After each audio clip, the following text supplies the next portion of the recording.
Hi viewers, welcome to స్వదేశీ kitchen. ఎలా ఉన్నారు అందరూ? ఈరోజు అయితే చికెన్ ఫ్రై ఎలా ఈజీగా చేసుకోవాలో చూపిస్తాను.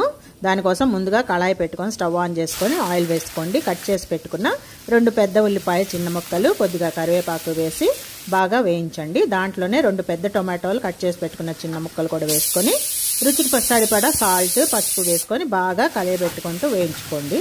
ఒక 2 మినిట్స్ పాటు సిమ్లో పెట్టుకుంటే అవి బాగా మగ్గుతాయి. దాంట్లోనే మనం కట్ చేసి పెట్టుకున్న 4 పచ్చిమిర్చి ముక్కలు, అలాగే కొద్దిగా అల్లం పేస్ట్ కూడా ఇప్పుడు వేయాలి, నేను మర్చిపోయాను. సో 1 టేబుల్ స్పూన్ కారము, 1 టేబుల్ స్పూన్ ధనియా పౌడర్, అలాగే 1/2 tablespoon garam masala, 1/2 tablespoon jeera powder and black pepper 1/2 tablespoon, ఇవన్నీ వేసుకొని బాగా వేయించుకోండి.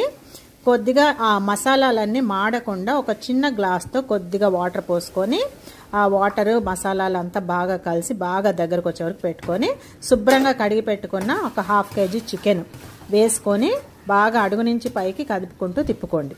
ఓకే, సో ఇదంతా బాగా దగ్గర పడుతున్నప్పుడు నేను ఇందాక అల్లం వెల్లుల్లి పేస్ట్ మర్చిపోయాను, సో ఇప్పుడు వేసేసాను, పర్లేదు.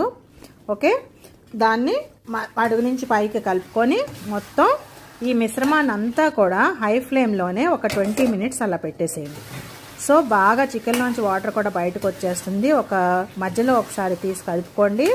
ఆ చికెన్లో నుంచి వచ్చిన వాటరు, ఆనియన్ గ్రేవీలో ఉన్న వాటర్ అంతా కలిపి చికెన్ బాగా ఉడికిపోయి బాగా దగ్గరకు వస్తుంది. అప్పుడు కొత్తిమీర, పుదీనాతో గార్నిష్ చేసుకొని మొత్తం అడుగు నుంచి పైకి కలుపుకోండి. ఒకసారి బాగా గ్రేవీ అంతా దగ్గరకు వచ్చి ఫ్రై లాగా అయిపోతుంది కర్రీ.